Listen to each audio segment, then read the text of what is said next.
महाभारत के 13वें दिन ने इतिहास के पन्नों में ऐसी गाथा लिखी जो वीरता और बलिदान का प्रतीक बन गई। इस दिन अर्जुन के पुत्र अभिमन्यु ने अपने साहस से न केवल अपने वंश का गौरव बढ़ाया, बल्कि धर्म और अधर्म के इस युद्ध में पांडव पक्ष के लिए एक नया संकल्प भी छोड़ दिया। ये वही दिन था जब कौरव पक्ष ने महायुद्ध के सबसे जटिल और विनाशकारी व्यूह चक्रव्यूह का गठन किया। द्रोणाचार्य जो कौरव सेना के सेनापति थे, उन्होंने चक्रव्यूह का निर्माण एक घातक रणनीति के रूप में किया। यह गोलाकार संरचना इतनी जटिल थी, इस पर प्रवेश करना तो कठिन था ही, बाहर निकलना उससे भी अधिक कठिन था। द्रोणाचार्य का उद्देश्य पांडवों को भीतर से तोड़ना था। इस व्यूह का प्रमुख लक्ष्य युधिष्ठिर को बंदी बनाना था ताकि पांडव पक्ष का मनोबल गिर सके।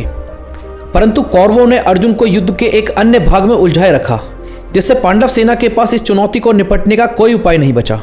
अर्जुन की अनुपस्थिति में पांडव पक्ष के पास चक्रव्यूह को भेदने का केवल एक ही विकल्प था, अर्जुन का पुत्र अभिमन्यु। ऐसा कहा जाता है कि अभिमन्यु ने अपनी मां सुभद्रा के गर्भ में ही चक्रव्यूह में प्रवेश करने की कला अर्जित कर ली थी, परंतु उसे यह ज्ञान नहीं था कि इस चक्रव्यूह से बाहर कैसे निकला जाए।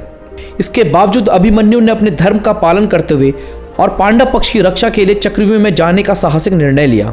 उसने अपने चाचाओं भीम, युधिष्ठिर, नकुल और सहदेव को आश्वासन दिया कि वह व्यूह को तोड़कर प्रवेश करेगा और उनसे कहा कि वह सब उनके पीछे चले। चक्रव्यूह में प्रवेश करते ही अभिमन्यु ने अपनी अद्वितीय युद्ध कौशल का परिचय दिया। उसकी गदा और धनुष की प्रचंड मार ने कौरव सेना को हिलाकर रख दिया। उसने दुशासन के पुत्र सहित कई प्रमुख योद्धाओं को पराजित किया। कर्ण, दुशासन और शकुनी जैसे योद्धा भी उसकी वीरता के आगे थम से गए। जैसे जैसे वे चक्रव्यूह में गहराई तक पहुंचे, उसे अकेले ही लड़ाई लड़नी पड़ी। भीम और अन्य योद्धा कौरव सेना के घातक प्रतिरोध के कारण उनसे अलग हो गए। जब अभिमन्यु ने अकेले कौरव सेना को परास्त करना शुरू किया तो कौरव पक्ष ने उसे घेरने के लिए अधर्म का सहारा लिया। द्रोण, कर्ण, अश्वत्थामा और दुर्योधन ने मिलकर उसे निहत्था कर दिया। कर्ण ने उसका धनुष काट दिया और बाकी योद्धाओं ने एक साथ मिलकर हमला किया।